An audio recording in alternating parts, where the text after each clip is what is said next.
Está no ar, abre aspas, o primeiro jornal multidigital do eixo SP-Rio. Abre aspas.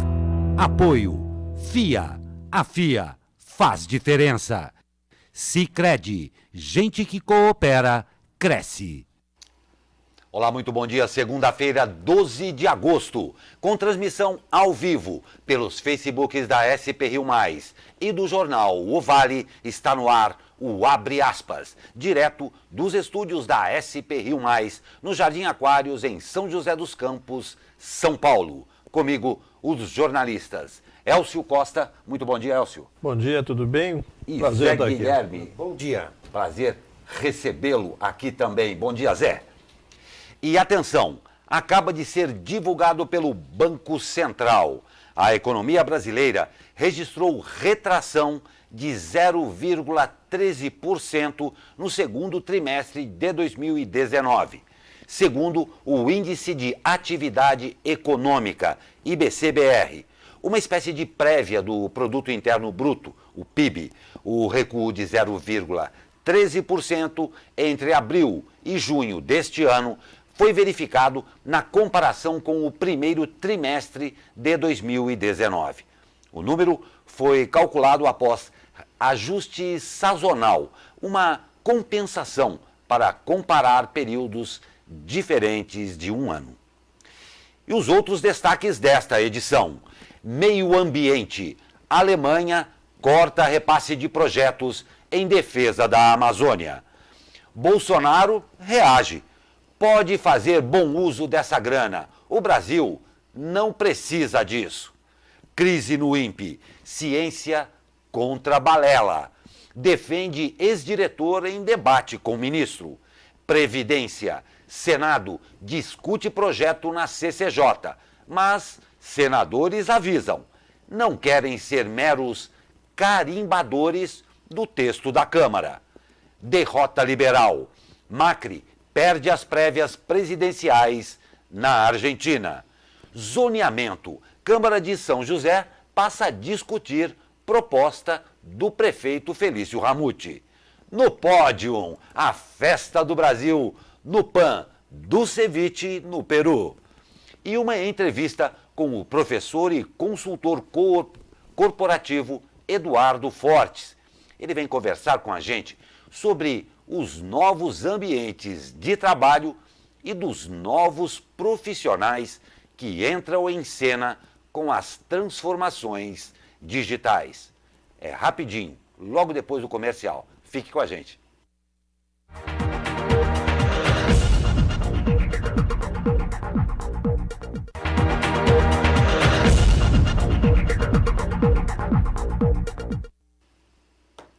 A CCJ do Senado começa a discutir reforma da Previdência esta semana. O relator, senador Tasso Gereissati, do PSDB, defende abertamente que os colegas confirmem o texto aprovado pelos deputados sem nenhuma alteração para que a PEC não precise voltar à Câmara.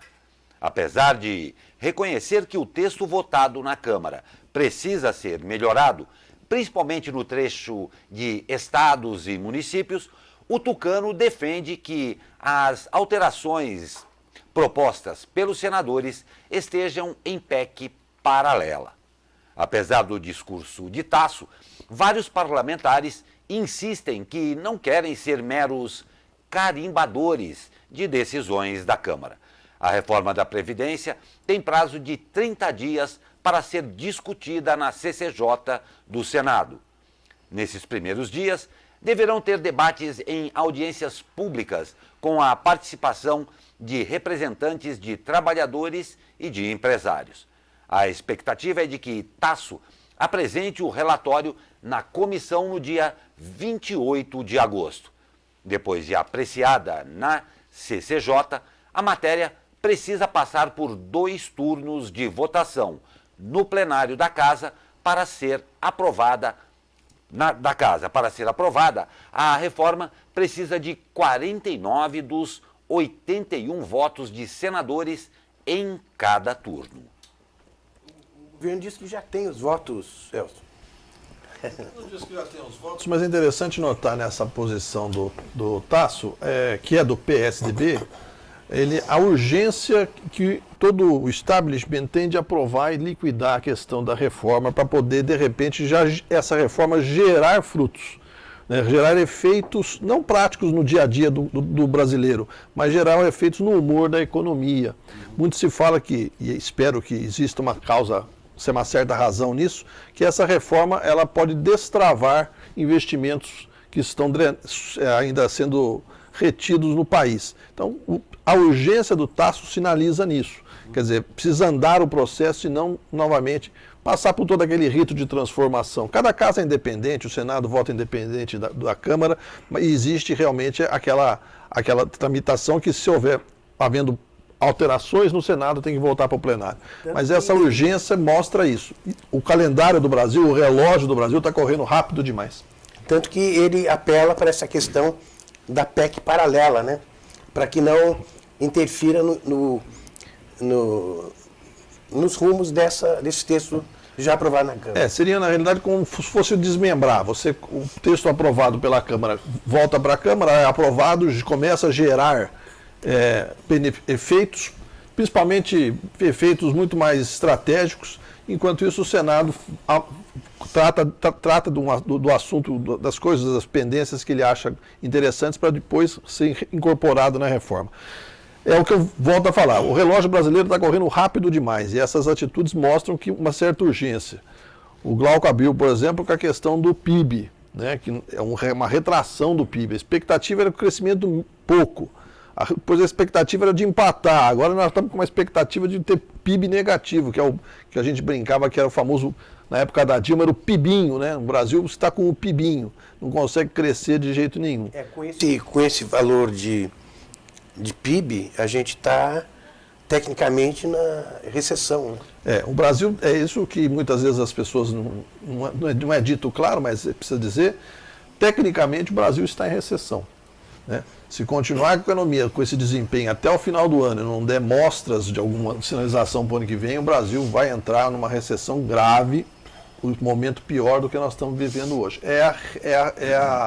A expectativa. Por isso, essa urgência de destravar a pauta para poder correr melhor a economia. Pois é, e a ministra do Meio Ambiente da Alemanha, Svenja Schulze, anunciou em entrevista ao jornal Tagesspiegel a suspensão do financiamento de projetos para a proteção da floresta e biodiversidade da Amazônia devido ao forte aumento do desmatamento. Segundo a reportagem do Tagesspiegel, foram suspensos os repasses para projetos no valor de 35 milhões de euros, cerca de 155 milhões de reais, para iniciativas de proteção florestal no Brasil. Para conter o desmatamento, a Alemanha também apoia o Fundo Amazônia, onde o Ministério Alemão da Cooperação Econômica já injetou até agora 55 milhões de euros, ou 245 milhões de reais. Lembrando que a suspensão alemã diz somente a respeito do financiamento concedido pelo Ministério do Meio Ambiente. Neste domingo, o presidente Jair Bolsonaro disse que o Brasil não precisa do dinheiro da Alemanha para preservar a Amazônia. Questionado sobre o corte, Bolsonaro afirmou que os alemães estavam tentando comprar a Amazônia. Uma reportagem publicada pelo jornal Estadão informou que governadores da região norte estão buscando financiamento internacional direto para conter o desmatamento na Amazônia. De acordo com a reportagem, representantes da Alemanha, Noruega e dos estados da região norte se reuniram para discutir formas de repasse direto dos recursos sem a participação do governo federal. Nós usamos publicação científica, não balela. Foi o que disse o ex-diretor do INPE ao ministro do Meio Ambiente. Ricardo Salles e Ricardo Galvão ficaram frente a frente no programa Painel da Globo News. Em meio ao descontentamento do governo com os números publicados sobre o desmatamento da Amazônia, o ministro do Meio Ambiente, Ricardo Salles, e Ricardo Galvão, ex-diretor do INPE, trocaram acusações no programa que foi ao ar neste sábado com a mediação da jornalista Renata Lopretti. Alvo de duras críticas do presidente Jair Bolsonaro por seu trabalho à frente do INPE, Ricardo Galvão voltou a defender os dados e a metodologia do Instituto. Abre aspas. Um programa de desenvolvimento sustentável tem que ser articulado entre a academia, empresas e governo. O que nós usamos é publicação científica. Fui ver trabalho científico, não balela, não coisa de jornalzinho, de Twitter, fecha aspas, para Galvão. O ex-diretor do INPE voltou a condenar a postura do presidente, afirmando que qualquer dirigente de um país tem que entender que, quando se trata de questões científicas, não existe autoridade acima da soberania da ciência, nem militar, nem política, nem religiosa. O ministro Ricardo Salles criticou a declaração de Galvão. Abre aspas para Salles. O problema é quando a ideologia está disfarçada dentro da ciência, respondeu. O que nós vemos há muito tempo é a ciência se arrogando do direito de dizer isso ou aquilo, disse. Salles e Galvão chegaram a discutir quando o assunto foi a falta de respeito entre o presidente da República e o INPE. No debate, Salles reafirmou a intenção do governo de contratar uma empresa privada para apurar dados sobre o desmatamento da Amazônia. Galvão rebateu, dizendo que é preciso usar a ciência brasileira para isso, porque já existem, segundo ele, ONGs e institutos capacitados no país para colher essas informações. E aí, Elcio, você acompanhou o caso INPE? Está acompanhando? Infelizmente, sim, porque é uma novela absurda, sem pé, sem cabeça. O INPE, ao longo de anos, décadas, desenvolveu tecnologia sistemática para acompanhar a questão do desmatamento da região amazônica, né? Isso atravessou governos. O INPE é uma instituição dos anos 70, isso, principalmente a medição da Amazônia começou a ser feita assim apuradamente no final, na década de 80, de partir de lá, ela é feito um acompanhamento extremamente científico e sistemático. Eu acho lamentável que dados científicos sejam tratados nesse fla-flu ideológico que nós nos metemos hoje. É como se você matar o carteiro pela correspondência ruim. Ele entrega um boleto lá que você não pode pagar, você mata o carteiro. Não pode ser dessa maneira. E tratar isso como se fosse uma lavação de roupa suja, né? Fica muito ruim, desagradável para a comunidade científica. A saída do diretor do INPE depois do enfrentamento do presidente era favas contadas, porque aí sim houve uma quebra de hierarquia. Ele foi realmente achincalhado, o Galvão foi achincalhado, disse que ele trabalhava a serviço de ONGs dentro do INPE, aquelas coisas que de repente o presidente começa a falar e a gente não sabe de onde ele tira, né? Ele vai falando lá, a língua funciona mais rápido que o cérebro, ele vai despejando coisas. Mas ele foi achincalhado e realmente devolveu bastante, foi bastante duro no trato do presidente. Mas os dados científicos, os dados do INPE são científicos, a comunidade brasileira, a comunidade científica brasileira, a comunidade científica internacional levam esses dados muito a sério e tem efeitos na economia do Brasil, né? Na exportação de produtos, tem efeito no agronegócio, e tratar como se todos os núcleos de pesquisa, INPA, Embrapa, como se fossem núcleos ideológicos a serviço de alguma coisa do mal contra o Brasil, é um exagero, né, do ministro. Ficou literalmente desagradável, para se dizer o mínimo, né? Não tem a menor dúvida. O ambiente não ficou bom. Não ficou bom, estragaram o ambiente, não tem a menor dúvida. E beneficiado por habeas corpus, Eike Batista deixa a cadeia. Segundo a Secretaria Estadual de Administração Penitenciária do Rio de Janeiro, Eike deixou o presídio Frederico Marques, em Benfica, zona norte do Rio, ficando pouco mais de 55 horas na cadeia antes de ser transferido para Bangu 8, onde o ex-governador Sérgio Cabral cumpre pena. O empresário foi preso na quinta-feira, na Operação Segredo de Midas, que investiga a manipulação do sistema financeiro com informações privilegiadas. O suposto lucro auferido dessas operações, segundo as investigações da Força Tarefa da Lava Jato, alimentou o esquema de propina chefiado por Cabral. O habeas corpus foi expedido pela desembargadora Simone Schreiber, de plantão no Tribunal Regional Federal da 2ª Região. A magistrada afirmou que a prisão do empresário violava os princípios da não autoincriminação e da presunção de inocência. De acordo com as investigações, Eike participava de um esquema de contas fantasmas para ocultar investimentos que não seriam permitidos pelas regras do sistema financeiro. Parte desses ganhos ilegais teria sido revertida em propina para o então governador do Rio, Sérgio Cabral. Pois é. E os argentinos foram às urnas neste domingo para a votação das eleições prévias obrigatórias que definem oficialmente quem serão os candidatos de cada partido nas eleições nacionais que acontecem em outubro. O resultado surpreendeu. A chapa de oposição, liderada por Alberto Fernandes, que tem a ex-presidente Cristina Kirchner como vice, venceu com larga vantagem.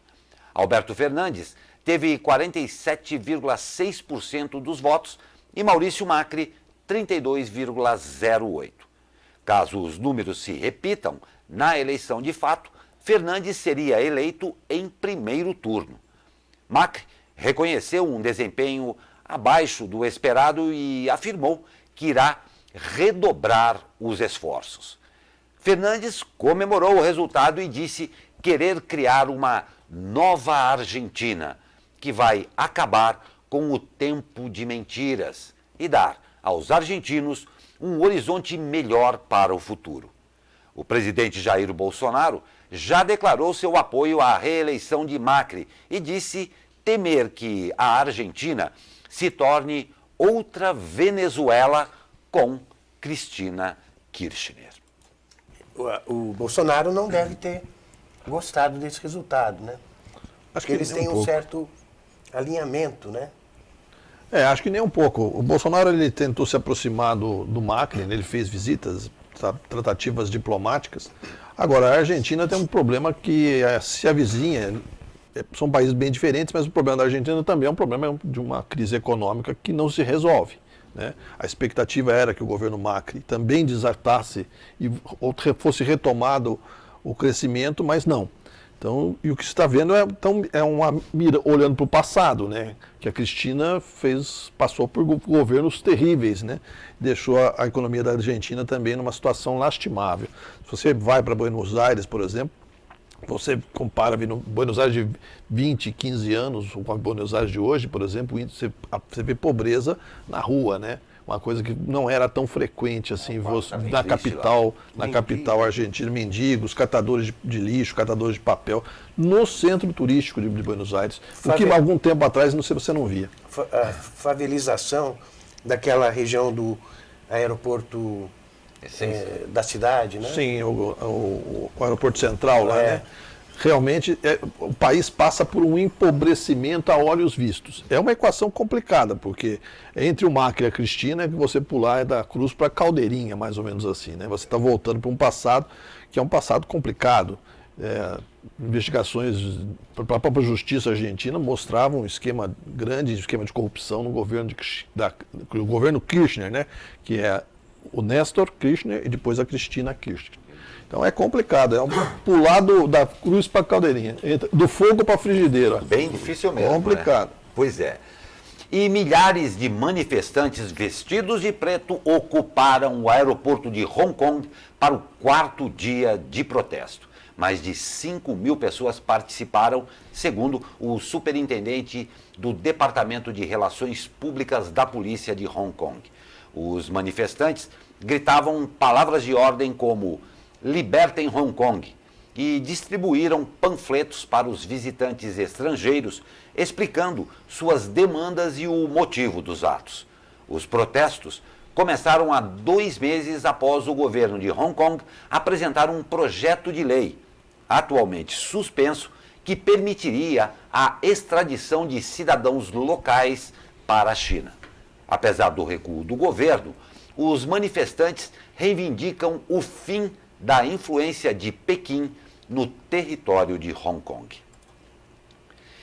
Nós vamos para um rápido comercial e na volta, já em nossos estúdios aqui, a gente conversa com o professor e consultor corporativo Eduardo Fortes sobre essa aí transformação digital e os novos empregos. Lembrando que você pode participar ao vivo com a gente aqui. Mande a sua mensagem aí embaixo na linha do Facebook. Vai ser um prazer ter você com a gente aqui nessa entrevista. É rapidinho, logo depois do comercial, fique com a gente.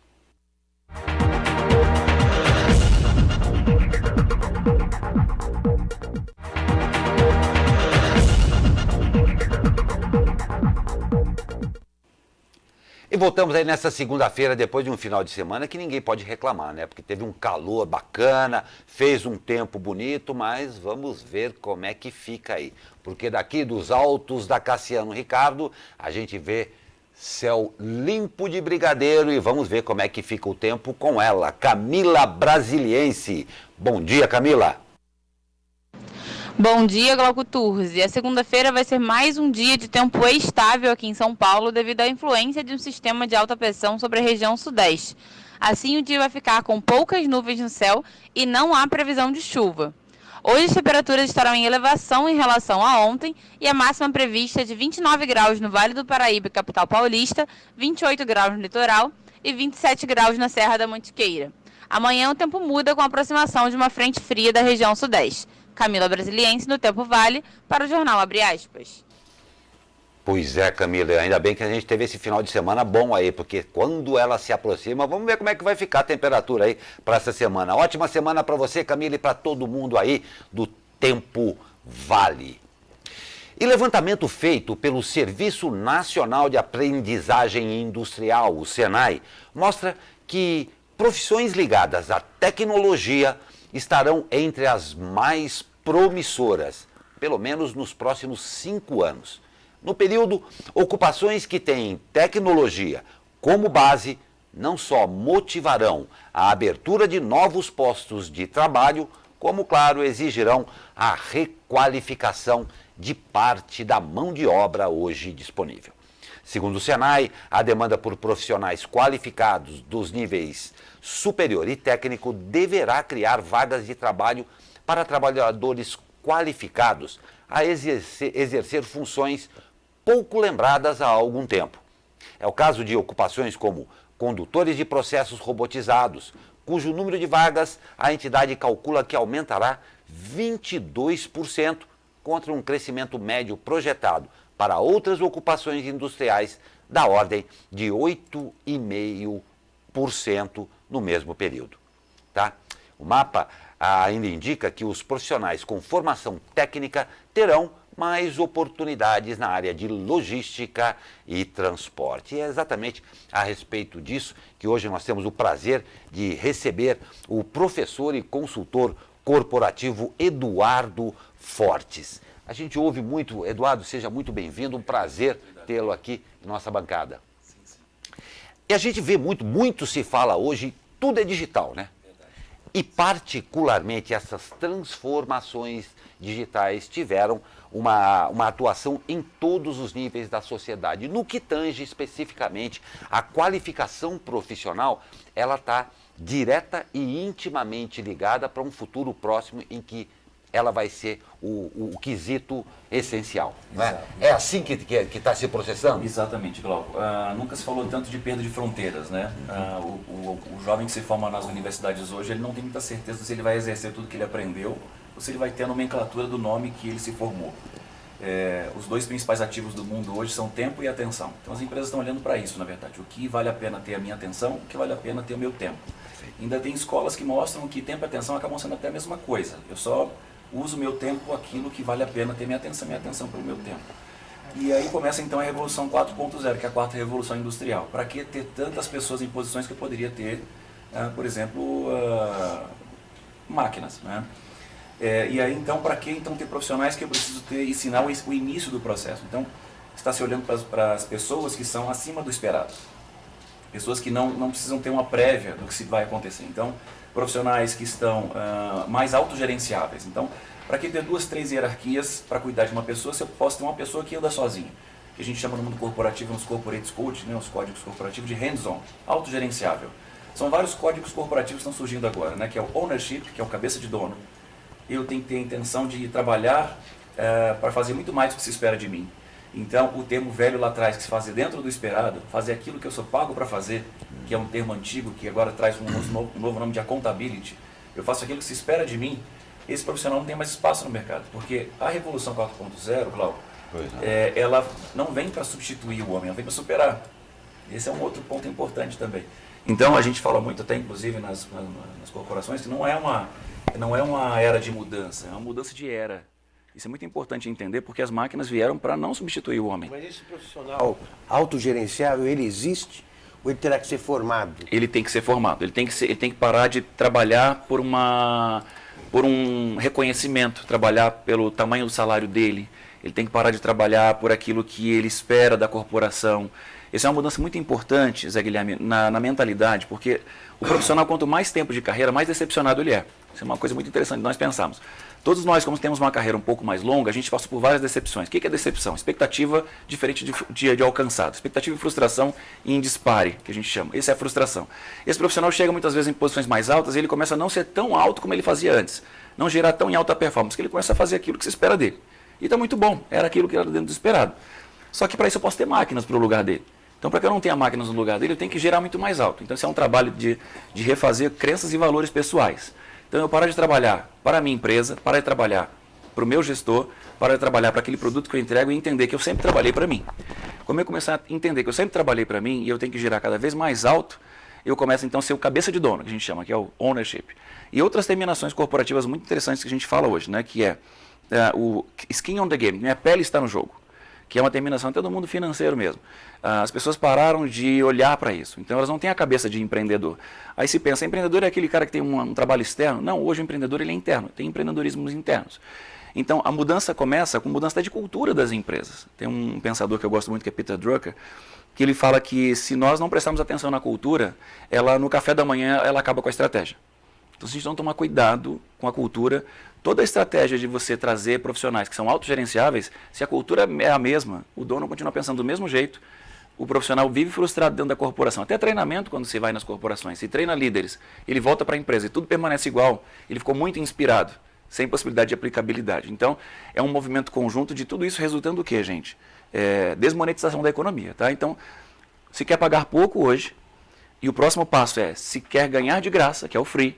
Tem vários livros americanos mostrando do free, que é a caminhada de hoje se paga pouco, desmonetizou, quer se pagar nada, no futuro quer de graça, e a terceira geração que vai vir é quando você me paga para eu ter o seu produto. Para isso, então, tem que reduzir custos, reduzir gente, mas eu não posso deixar de fazer as coisas acontecerem. Então, quem são os seres humanos que vão estar comigo nessa nova economia? Os mais capacitados. E aí se mexe até na condição salarial. Então, assim, olhar para pessoas que eu pago pouco, muita gente pagando pouco e exigindo um pouco também, não posso exigir muito. Isso não se avança. Então, qual é o novo olhar? Pessoas mais capacitadas, mais raras, mais valiosas. Eu brinco muito até que eu gostaria de ver placas assim. Procuram as pessoas para serem admiradas. A gente não tem esse tipo de contratação no mercado, né? Procuram-se alguma coisa no mercado, mas procuram as pessoas para serem admiradas. E a admiração ela é bilateral, né? Eu admiro minha empresa me admira, eu admiro meu funcionário me admira. O que é admiração? Fazer muito mais do que se espera de mim. Aí eu sou mais valioso, tenho mais empregabilidade, tenho mais longevidade, mereço ganhar mais e não preciso de máquina para me substituir. E a gente entra em todos os soft skills, né? Que é confiança, iniciativa, todas as coisas que as máquinas não vão conseguir fazer ainda. Mas se eu tenho parte técnica, só a minha máquina que faz, dentro do esperado, faço aquilo que se espera de mim, eu sou pouco valioso.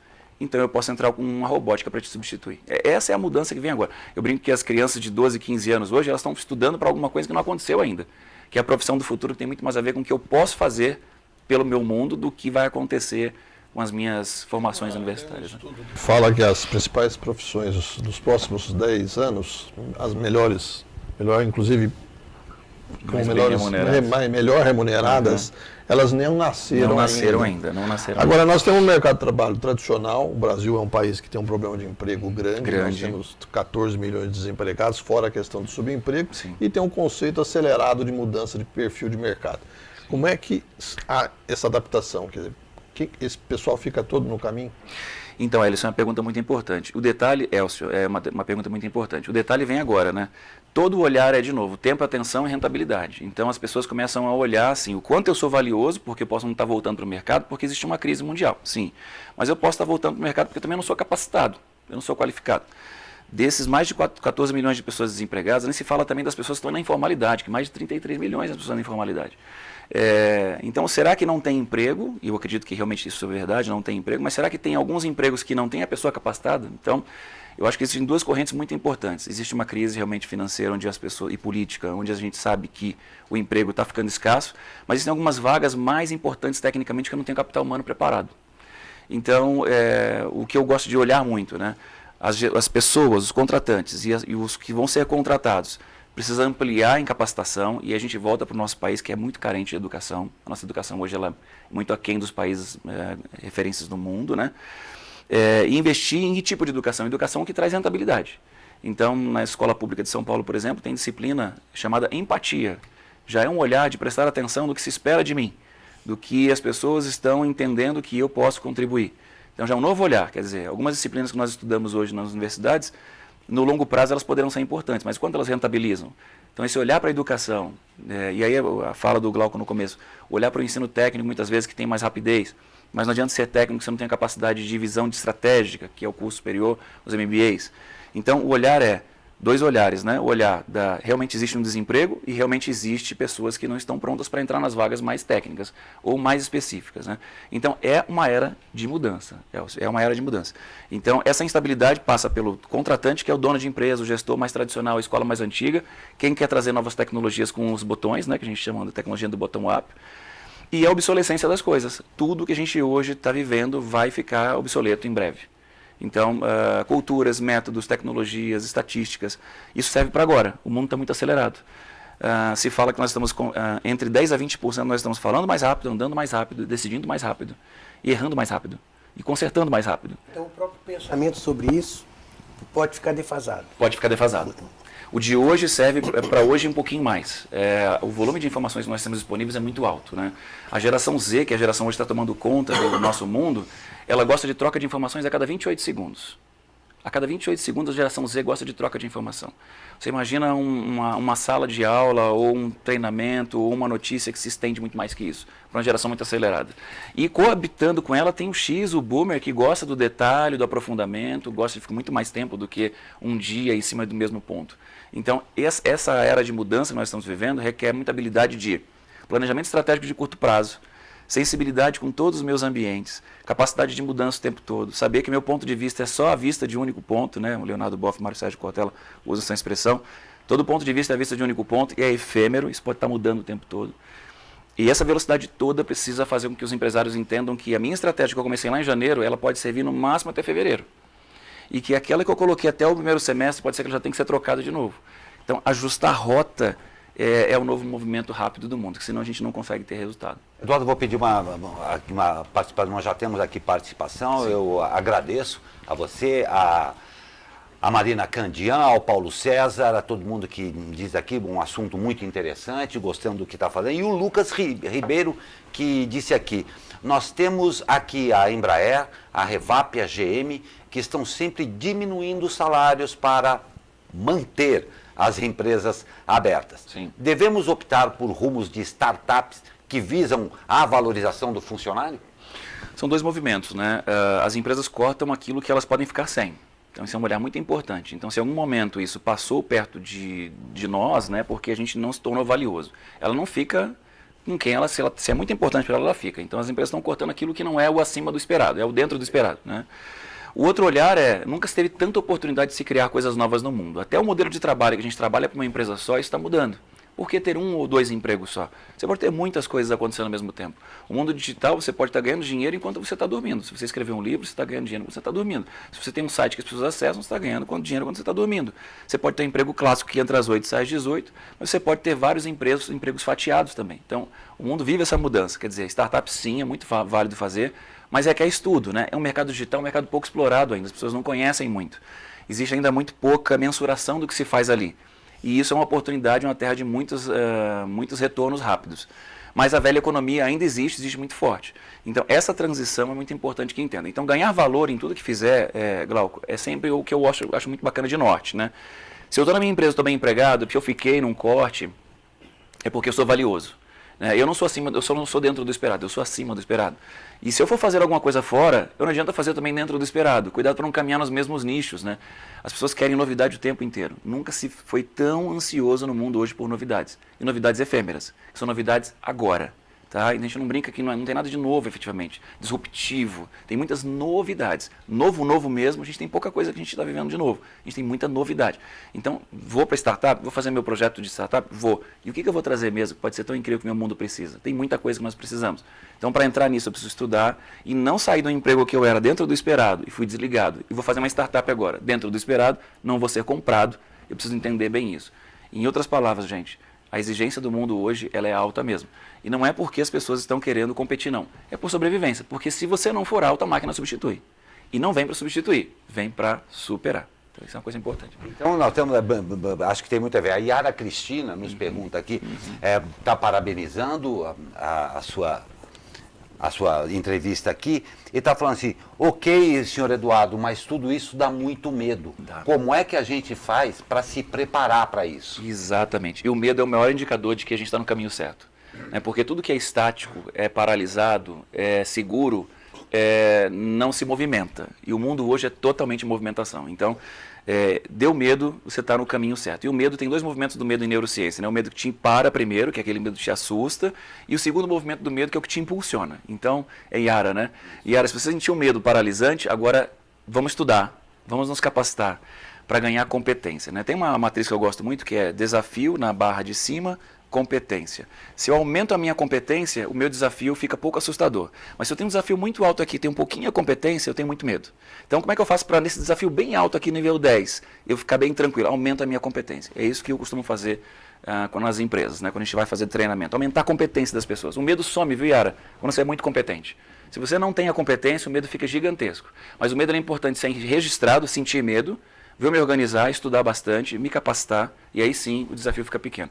Algumas empresas não entenderam ainda, né, muito curioso isso, que quando eu tenho um grande desafio pela frente, elas reduzem custos e elas não entendem que tem que capacitar o seu capital humano. Gente capacitada é pessoa que avança em cima de desafio e sente um medo impulsionador. Agora, se você não tem competência, né, capacitação, e a competência ela é dura quando você não tem competência, parece que é um xingamento, né? Quando eu não tenho a competência, eu tenho a incompetência. Parece um xingamento, mas é a ausência de competência. Toda vez que você se sentir, Yara, ausente de uma competência, sentir uma certa incompetência, está faltando ganhar essa competência. Pode aumentar seu desafio que você tem mais competência. É o pássaro de asa grande dentro de uma gaiola, né? Se o pássaro tem asinha pequenininha, ele fica na gaiola recebendo alpiste ali todo mês, não tem problema nenhum. Mas se você tem uma asa grande, aumentou sua competência, você precisa voar para fora da gaiola. Aí você vai voar bastante. E assumir riscos, e tem medos. Mas a sua alimentação pode ser muito mais do que o alpiste. Então esse é um olhar importante. Porque é interessante, porque a despeito de haver esse medo mesmo, que é uma coisa até natural do ser humano, sim, o volume de ferramentas para você se capacitar melhor também aumentaram exponencialmente. Muito, né? muito. Então tem que se procurar. Tem que se procurar. Tem muita coisa disponível, né? Você até que tem que prestar atenção do que é realmente relevante. Então, cursos online muito disponíveis sem custos, cursos pagos. Os MBAs hoje eles estão atendendo online, atendendo à distância, os cursos de verão, e a gente às vezes não para olhar, né? Tem cursos no exterior de uma semana, 10 dias, 15 dias, que se você se organizar você pode fazê-lo, claro, com uma organização financeira. Muita coisa em São Paulo que quer educar você, que quer treinar. Outra coisa, né? Prestar atenção, as práticas do mercado estão dando certo, quem está fazendo está dando certo. Ótimo, vou copiar? Não, vou fazer benchmarking. O que é o benchmark? Eu vou prestar atenção no que ele está fazendo e aperfeiçoar. Assim a gente teve Uber, assim a gente viu Airbnb, que olharam um segmento de mercado e aperfeiçoaram. E foram disruptivos. Então, procurar informação técnica com qualidade, procurar pessoas que estão fazendo certo, consultores, empresas, escolas, E aproveitar a oportunidade, que é duro dizer isso, né? Mas como o nosso país não é um país que investe na educação, se você estuda, você já está na frente. Se você estuda com qualidade, você se destaca com mais rapidez. Porque além de você estar capacitado, a massa não estuda, a massa não está buscando. A massa acredita que de repente eu não tenho que ter plantio para colher. E a ordem da natureza é capacitar antes de cobrar, plantar para colher. E a gente está com muita velocidade da colheita, né? Então tem que estudar, tem que se dedicar, tem que investir um tempo naquilo, tem que trabalhar as expectativas. A capacidade emocional e adaptativa, né? Nós somos seres adaptativos, nós não somos o que anda mais rápido, que voa mais rápido, que nada mais rápido, mas por que a gente dominou todos os outros na cadeia alimentar, né? Porque nós temos a capacidade adaptativa, nós somos mais inteligentes e trabalhamos melhor em equipe, mas somos muito emocionados. O brasileiro então é muito emocionado, né? Se frustra, ninguém pode falar nada para ele que ele fica chateado, ele espera muito do gestor e da empresa. Então esse é um olhar mais maduro, seniorizar a sua emoção, e aí entrar em várias questões, Glauco. Por exemplo, ninguém se inova mais tanto hoje. O que é inovação? A inovação é a gestão madura do erro. De novo, inovação é a gestão madura do erro. Por que parou de se inovar? Parou de errar. Quando você começa a tentar aqui, eu vou tentar algo novo, eu posso errar, eu inovo. Por que eu parei de inovar? Que eu parei de errar. Então, gerenciar o meu erro com o meu punidor para inovar, eu começo a fazer coisas diferentes. Então, esse é um dos caminhos que a gente pode estar mostrando sempre. Não tem dúvida, eu acho perfeito, é um assunto que nós poderíamos ficar aqui, nós temos mais algumas aqui, eu agradeço demais a participação, é que infelizmente realmente o nosso tempo é exíguo aqui, tá? Mas, Eduardo, eu quero agradecer demais a sua, esperando até que seja a primeira de muitas vezes. Poxa, que você eu fico possa honrado voltar de poder e voltar. Conversar com a gente aqui, agradeço a sua participação aí também e deixo aí você as suas considerações finais, o que você tem a dizer para esse... Até para a Yara aqui, que coitada, já estava com medo aí do negócio. Não é para ter medo. Se tiver medo, vai com medo mesmo. Se tiver medo, aumenta a competência, Yara. É só você se sentir mais competente. A gente não tem medo daquilo que a gente tem competência para fazer, né? Glauco, Zé Guilherme e Elcio, eu agradeço a oportunidade, né? Muito bom poder estar com vocês aqui, sei da relevância do programa de vocês, e eu acho que as pessoas precisam realmente encontrar aquilo que tudo isso, na verdade, a gente fala de vários nomes técnicos, etc., mas todo mundo está buscando ser feliz, né? A gente está disfarçado de um bom emprego, de capacidade técnica, mas a felicidade tem a ver quando eu coloco aquilo que eu sei fazer bem em prol de algo social, né? Nós somos seres sociais e para isso precisa entender que o que eu faço tem impacto no outro, o que o outro faz tem impacto em mim. Tudo isso a gente chama de felicidade, sem ser autoajuda. Felicidade efetivamente, faço algo que eu impacto na sociedade. Eu tenho cursos aqui no Vale, né, faço treinamento nas empresas. Depois, se você quiser ter um pouco mais de contato, interfira.com.br é a minha empresa de treinamento. Interfira.com.br, posso ajudar você, inclusive, a entender um pouco mais de tudo isso.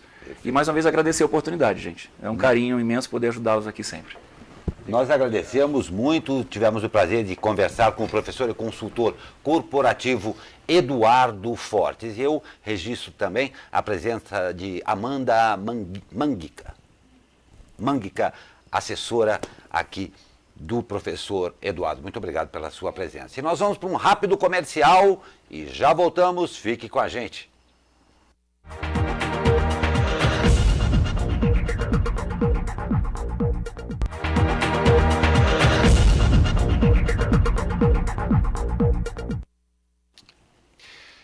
Um homem de 28 anos, acusado de assaltar um mercado no bairro Altos da Vila Paiva, morreu durante troca de tiros com policiais militares na noite deste sábado, na zona norte de São José dos Campos. De acordo com a Polícia Militar, o caso teve início por volta das 21 horas, quando o suspeito entrou no mercado, rendeu funcionários e clientes e roubou dinheiro, cigarro e cerveja e fugiu. A PM encontrou o homem em uma casa nos Altos de Santana. Ele tentou fugir atirando 2 vezes contra a equipe. Um dos policiais revidou também com 2 disparos. O homem foi atingido e morreu no local. Um ciclista de 23 anos morreu após cair em uma ribanceira na Dutra, em Caçapava, ontem. De acordo com a Polícia Rodoviária Federal, o acidente aconteceu por volta das 6 horas, na altura do quilômetro 123, no sentido São Paulo.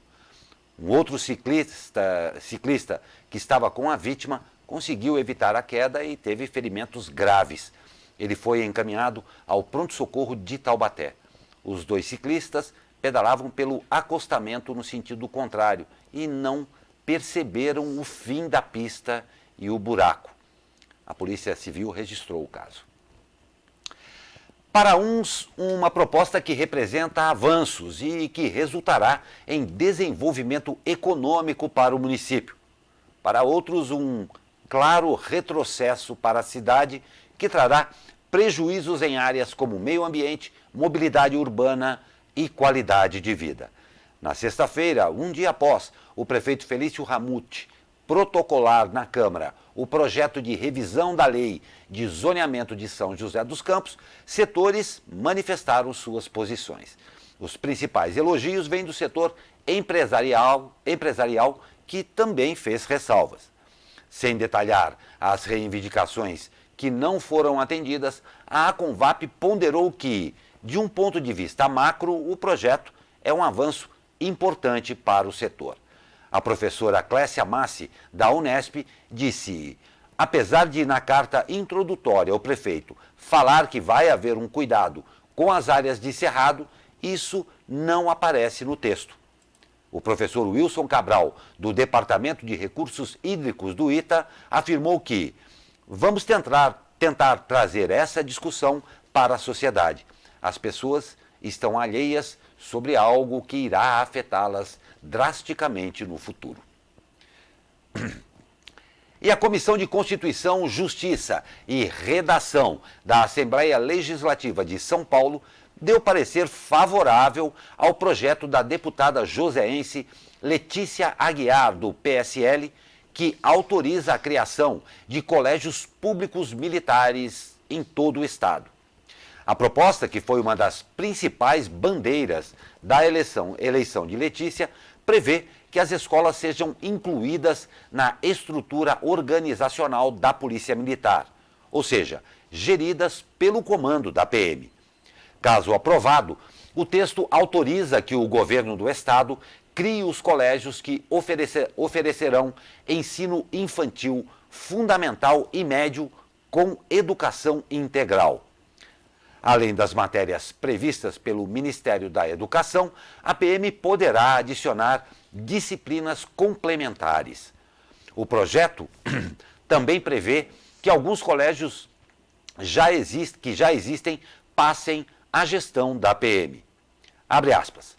Sofrerão essa transformação colégios com altos índices de evasão escolar e de reprovação, localizados em periferias com baixos índices de desempenho e em regiões com alta criminalidade, afirmou a deputada Letícia Aguiar. Acho engraçado isso, porque fica parecendo uma punição.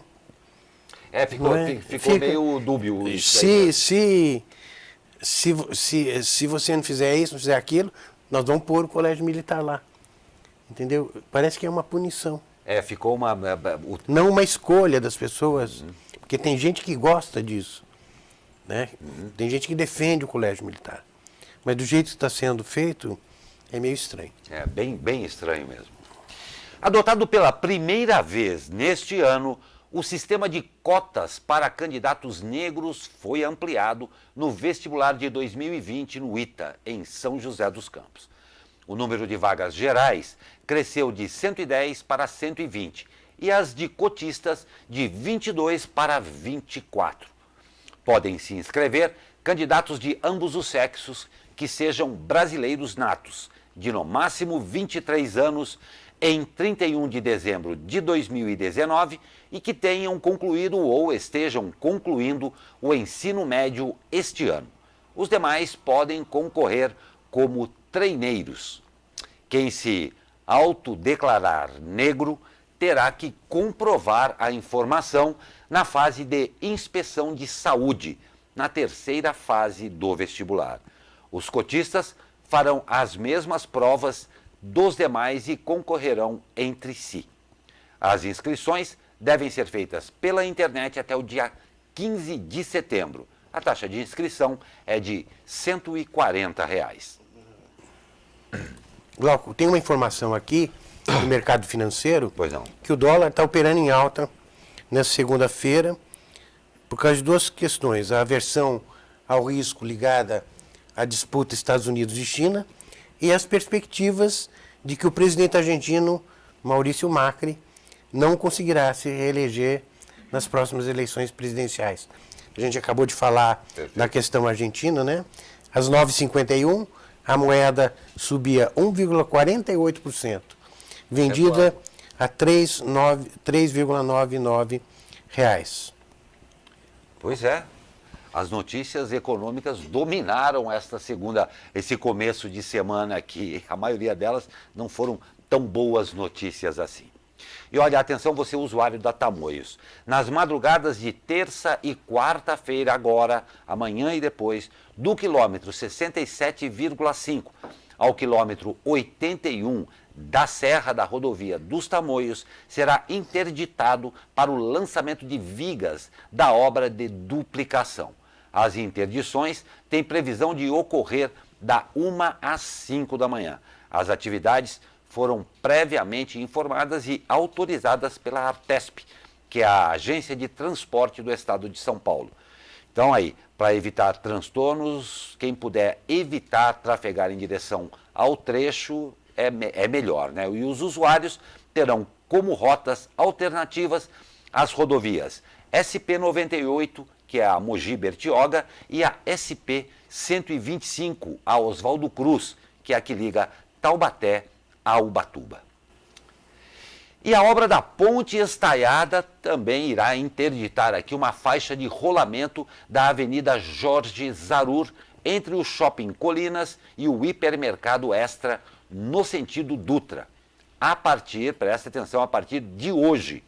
Por conta disso, o trecho, que possui 4 faixas de rolamento, ficará com 3 até o término dos serviços.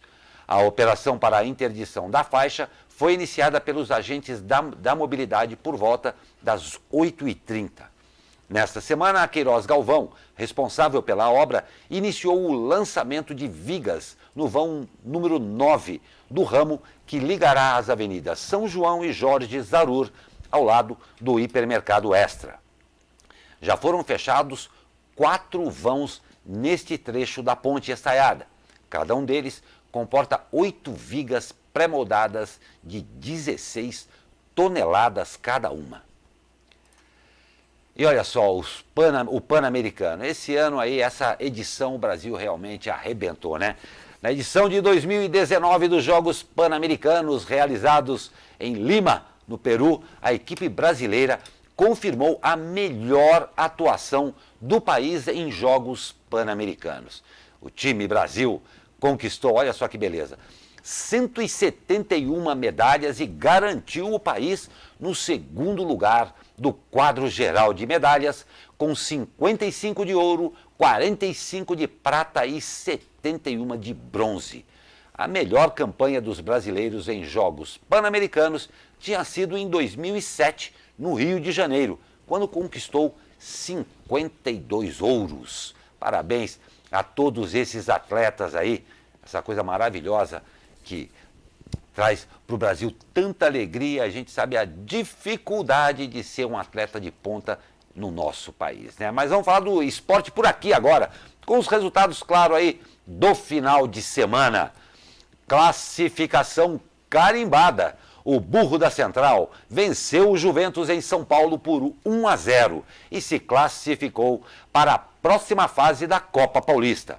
Agora, os taubateanos acumulam 6 jogos de invencibilidade e, com isso, garantiu a vaga entre os 4 melhores colocados com 2 rodadas de antecedência. O time do técnico Ivan Izzo volta a campo na próxima sexta-feira, quando enfrenta o Deportivo Brasil fora de casa. E sobre a última rodada da segunda fase da 4ª divisão. Que passeio, hein? Jogando contra o Sub-17 da Matonense no Martins Pereira, a Águia do Vale venceu por nada mais, nada menos que 10-0. 10, número redondo é 10-0. Esta foi a maior goleada da história do São José em jogos oficiais.